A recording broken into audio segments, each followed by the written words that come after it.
Hello दोस्तों, स्वागत है आपका श्री गुरु एकेडमी में। मैं मनु वर्मा आपका शुक्रिया हार्दिक अभिनंदन करता हूं। दोस्तों, आज हम बात करते हैं डीएलएड सेकंड सेमेस्टर साइंस के। दोस्तों, हमारी जो 500 प्रश्नों की जो सीरीज चल रही थी उसमें आज सेकंड पार्ट है और इसमें बहुत सारे क्वेश्चंस, लगभग 30 से 40 क्वेश्चंस आपको कराए जाएंगे जो आपके लिए बहुत ही टफ लेवल के रखे गए हैं। ठीक है जी हाँ, देखते हैं पहला क्वेश्चन क्या है। जिन अम्लों में ऑक्सीजन तथा सल्फर नहीं होते हैं वे क्या कहलाते हैं? हाइड्रेसिड, ऑक्सी अम्ल, थायो अम्ल या फिर दुर्बल अम्ल? जी हाँ, जिन अम्लों में ऑक्सीजन तथा सल्फर नहीं होता उनकी बात हो रही है दोस्तों। जी हाँ, जिन अम्लों में ऑक्सीजन तथा सल्फर नहीं होता है वह हाइड्रेसिड कहलाते हैं दोस्तों। क्या हाइड्रेसिड कहलाते हैं दोस्तों? ऑप्शन नंबर आ इज द राइट आंसर। ठीक है, चलते हैं गाइस नेक्स्ट क्वेश्चन पर। इलेक्ट्रॉन दाता तथा इलेक्ट्रॉन ग्राही पदार्थों के मध्य उप सह संयोजक बंध बनाने की प्रक्रिया क्या कहलाती है? इलेक्ट्रॉन दाता तथा इलेक्ट्रॉन ग्राही पदार्थों के मध्य उप सह संयोजक बंध बनाने की प्रक्रिया क्या कहलाती है? तो दोस्तों, यह कहलाती है आपकी आयनन। ऑप्शन नंबर सा इज द राइट आंसर, आयनन कहलाती है दोस्तों। चलते हैं गाइस नेक्स्ट क्वेश्चन पर। हमारा ये रहा आपकी स्क्रीन पर। सीढ़ी किस प्रकार का उत्तोलक है? सीढ़ी किस प्रकार का उत्तोलक है दोस्तों? जी हाँ, कमेंट करें।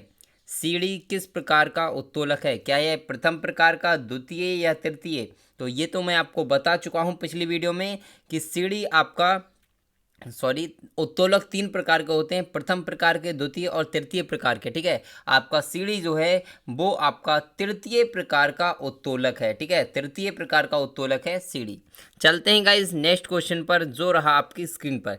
जीवन का मूल आधार, ये भूल नहीं होगा दोस्तों, मूल होगा। ठीक है जी हाँ, मूल आधार, इसको ध्यान रखेंगे। जीवन का मूल आधार क्या है दोस्तों? जी हाँ, बताएं। प्रोटोप्लाज्म, साइटोप्लाज्म, जीव द्रव्य या फिर सेंट्रोसोम? बताएं।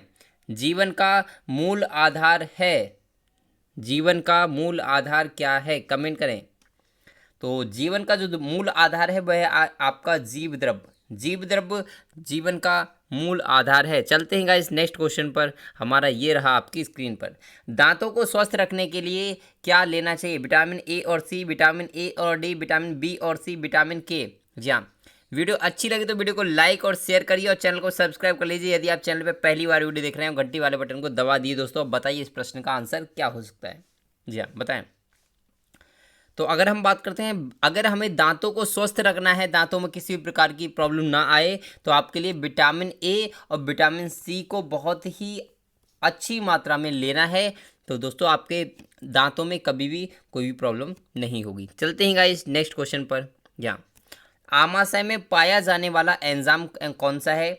टाइलिन, म्यूसिन, पेप्सिन या ट्रिप्सिन? आमाशय में पाया जाने वाला एंजाइम है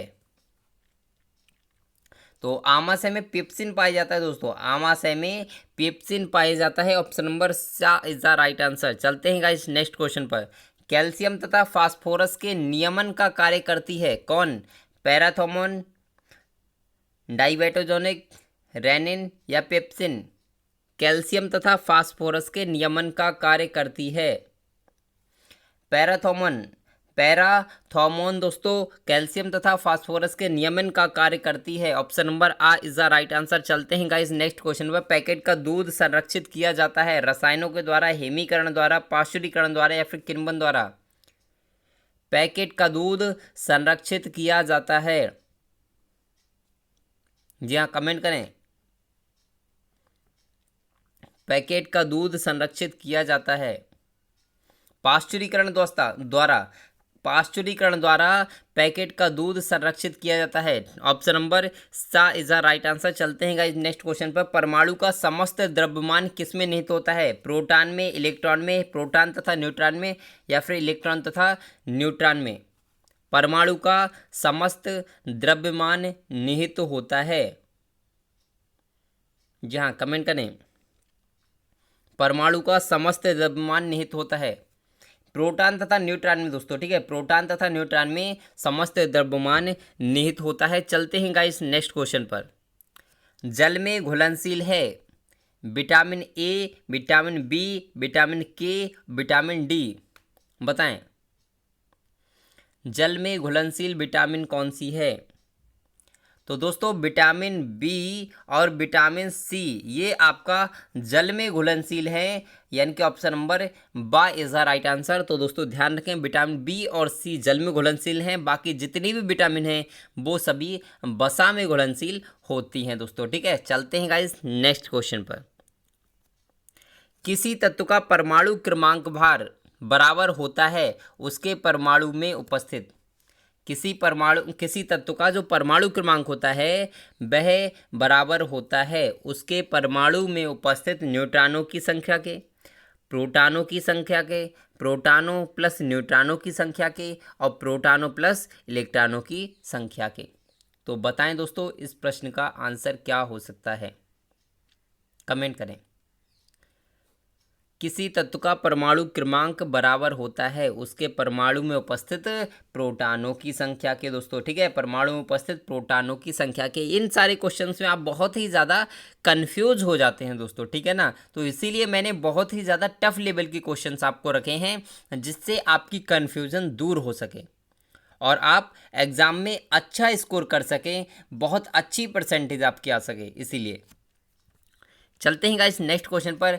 परमाणु द्रव्यमान का अंतर्राष्ट्रीय मात्रक क्या है? Carbon 12, hydrogen 1, oxygen 16, nitrogen 14। बताएं परमाणु द्रव्यमान का अंतर्राष्ट्रीय मात्रक है या कार्बन 12 परमाणु द्रव्यमान का अंतर्राष्ट्रीय मात्रक है, यानी कि ऑप्शन नंबर आ इज द राइट आंसर दोस्तों। जी हाँ, आ सही हो जाएगा। चलते हैं गाइस नेक्स्ट क्वेश्चन पर। कैल्शियम हाइड्रोक्साइड का सही सूत्र क्या है? CaOH2, ये ऊपर नहीं आएगा दोस्तों, 2 इस तरीके से लिखा जाएगा। ठीक है, Ca2 ये ऐसे नीचे लिखा जाए, क्योंकि लिखने में देखिए क्या होता है ना, कॉपी पे लिखने में और एक PDF में लिखने में ना कभी कभी प्रॉब्लम हो जाती है, जिस वजह से सही चीज़ें नहीं लिखी जा सकती हैं। मैं आपको बता देता हूँ ये किस तरीके से लिखा हुआ है। ये आपका लिखा है CaOH का होल ट्वाइस। ठीक है, और ये आपका लिखा है Ca2OH और सी वाला ऑप्शन है आपका ये वाला CaOH का होल थ्राइस और ये है आपका CaOH। तो आपको बताना है कैल्शियम हाइड्रोक्साइड का सही सूत्र क्या हो सकता है। तो दोस्तों ये होगा आपका CaOH का होल ट्वाइस। ठीक है, CaOH का होल ट्वाइस हो जाएगा, तो यानी कि ऑप्शन नंबर आ इज द राइट आंसर। ठीक है, चलते हैं गाइस नेक्स्ट क्वेश्चन पर। हमारा नेक्स्ट क्वेश्चन ये रहा आपकी स्क्रीन पर। भौतिक परिवर्तनों में क्या होता है, किस में परिवर्तन होता है, ये आपको बताना है कि पदार्थ के अणुओं में परिवर्तन होता है, पदार्थ के अणुओं में परिवर्तन नहीं होता, नया पदार्थ बन जाता है, कोई भी परिवर्तन नहीं होता। बताएं भौतिक परिवर्तनों में, जी हाँ बताएं भौतिक परिवर्तनों में। तो भौतिक परिवर्तन की बात करते हैं तो पदार्थ के अणुओं में परिवर्तन नहीं होता है दोस्तों। ठीक है ना, पदार्थ के अणुओं में परिवर्तन नहीं होता, ये एकदम से सही है। बाकी ये सभी क्या है, ये सभी गलत हैं। ठीक है ना, चलते हैं गाइस नेक्स्ट क्वेश्चन पर। हमारा नेक्स्ट क्वेश्चन ये रहा आपकी स्क्रीन पर। निम्नलिखित में से कौन सा रासायनिक परिवर्तन है? कोयले को पीसकर पाउडर बनाना, कागज के बड़े बड़े टुकड़ों को छोटे छोटे टुकड़ों में बांटना, कागज का जलना, कांच की बोतल का टूटना। रासायनिक परिवर्तन की बात हो रही है तो सिंपल सा क्वेश्चन है और इस प्रश्न को किसी भी भाई बहन का गलत नहीं होना चाहिए। तो अगर हम इस प्रश्न की बात करते हैं तो दोस्तों हो जाएगा कागज का जलना। ऑप्शन नंबर सा इज द राइट आंसर दोस्तों, एकदम से जबरदस्त तरीके से। ठीक है, चलते हैं गाइस नेक्स्ट क्वेश्चन पर।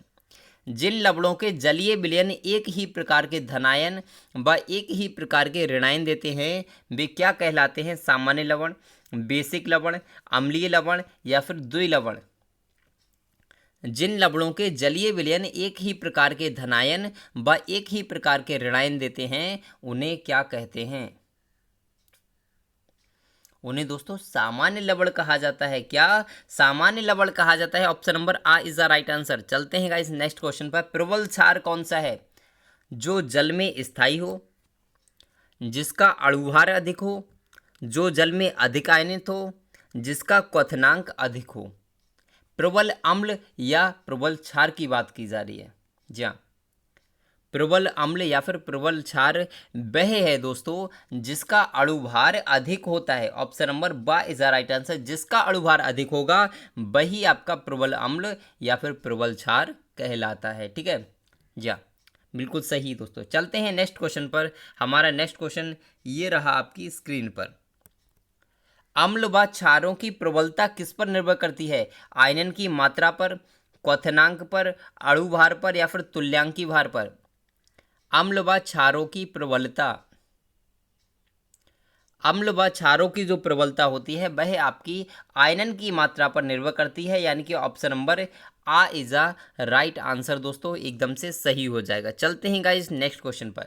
अम्ल वे पदार्थ हैं जो जलीय विलयन में H3O प्लस हाइड्रोनियम आयन बनाते हैं।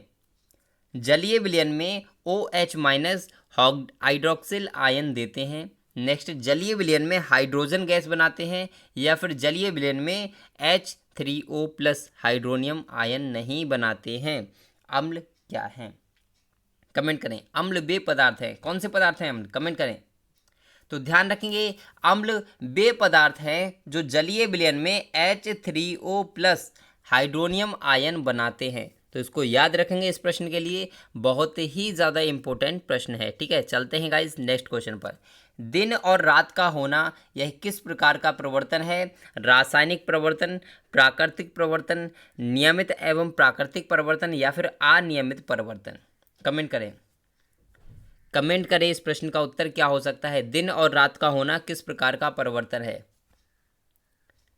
तो दोस्तों अगर हम इस प्रश्न की बात करते हैं तो दिन और रात का होना ये आपका रासायनिक परिवर्तन तो नहीं हो सकता, प्राकृतिक परिवर्तन है, लेकिन प्राकृतिक के साथ साथ आपका नियमित परिवर्तन भी है, इसीलिए ऑप्शन नंबर सा करेक्ट होगा, बी सही नहीं होगा। ध्यान रखें, बी सही नहीं होगा, सी सही होगा। चलते हैं नेक्स्ट क्वेश्चन पर। निम्नलिखित में से कौन सा प्रत्यावर्तित परिवर्तन है? दूध का फटना, मोम का पिघलना, मोमबत्ती का जलना या फिर सब्जी का पकना? प्रत्यावर्तित परिवर्तन बताएं, निम्नलिखित में से कौन सा प्रत्यावर्तित परिवर्तन है? जी हाँ बताएं।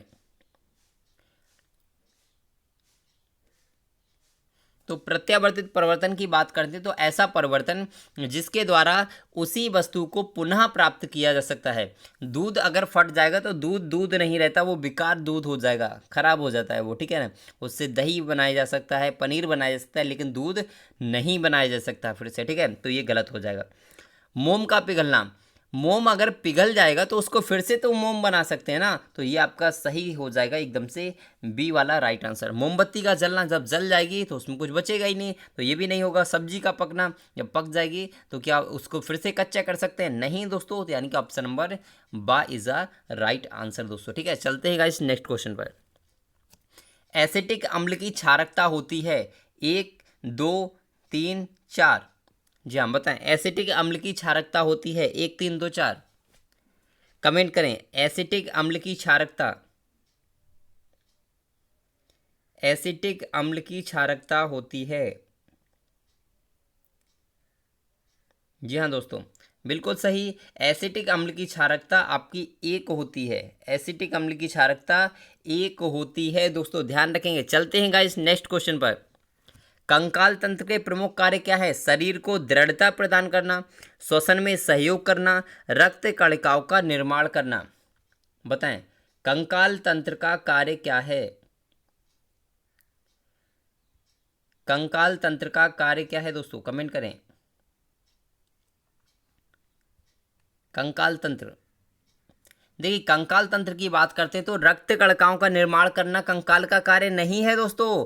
और अगर हम बात करते हैं श्वसन में सहयोग करना, ये भी कंकाल का कार्य नहीं है। शरीर को दृढ़ता प्रदान करना, ये है कंकाल का मेन कार्य। ठीक है ना, ऑप्शन नंबर आ एकदम से करेक्ट होगा, सभी नहीं होगा दोस्तों। ध्यान रखिए, कभी भी जब भी आपको सही लिखा होता है ना, सभी वाला कि उपर्युक्त सभी, तो उसको बहुत ही देखकर सोच समझकर तभी उसको आंसर लगाएं। ठीक है ना, ऐसा नहीं है कि बस देखा कि अरे उपर्युक्त सभी और बस लगा दिया उसको, ऐसे नहीं करना है। ठीक है ना, चलते हैं गाइस नेक्स्ट क्वेश्चन पर। हमारा नेक्स्ट क्वेश्चन ये रहा आपकी स्क्रीन पर। दांतों के ऊपर चढ़े आवरण को क्या कहते हैं? क्राउन, इनेमल, पल्प या फिर डेंटाइन? कमेंट करें। दांतों के ऊपर चढ़े हुए आवरण को क्या कहते हैं? जी हाँ, बताएं। आप सभी लोग जानते हैं ये प्रश्न आपका कोई भी एग्जाम होता है, हर एग्जाम के लिए बहुत इंपॉर्टेंट है, जिसे इनेमल कहते हैं। दांतों के ऊपर चढ़े आवरण को इनेमल कहते हैं दोस्तों। एकदम से ऑप्शन नंबर बी करेक्ट हो जाएगा। चलते हैं गाइस नेक्स्ट क्वेश्चन पर। परमाणु के नाभिक में स्थित होता है प्रोटॉन तथा न्यूट्रॉन, प्रोटॉन तथा इलेक्ट्रॉन, इलेक्ट्रॉन तथा न्यूट्रॉन, न्यूट्रॉन तथा बीटा कण। परमाणु के नाभिक में स्थित होता है। तो दोस्तों ध्यान रखें, अगर परमाणु के नाभिक की बात की जा रही है तो नाभिक में आपका इलेक्ट्रॉन और न्यूट्रॉन होता है। ऑप्शन नंबर आ इज द राइट आंसर, एकदम से करेक्ट हो जाएगा। ठीक है दोस्तों, तो आप देख सकते हैं कितने सिंपल तरीके से बहुत ही कम समय में आपको कितने सारे क्वेश्चंस कराए गए। और आपको वीडियो अच्छी लगी तो वीडियो को लाइक और शेयर करिए और चैनल को सब्सक्राइब कर लीजिए, घंटी वाले बटन को दबा दीजिए यदि आप चैनल पर पहली बार वीडियो देख रहे हैं तो। ठीक है जी हाँ, क्योंकि यहाँ बात करते हैं बेहतर शिक्षा बेहतर परिणाम, क्योंकि जब आपकी शिक्षा बेहतर होगी तभी आपका परिणाम बेहतर होगा। ठीक है ना। तो दोस्तों आज के लिए बस इतना ही रखते हैं, लेकिन फिर मिलते हैं एक नेक्स्ट वीडियो में नेक्स्ट टॉपिक के साथ। तब तक के लिए हंसते रहिए, मुस्कुराते रहिए और तैयारी करते रहिए दोस्तों। ठीक है, तो चलिए बाय बाय दोस्तों, जय हिंद,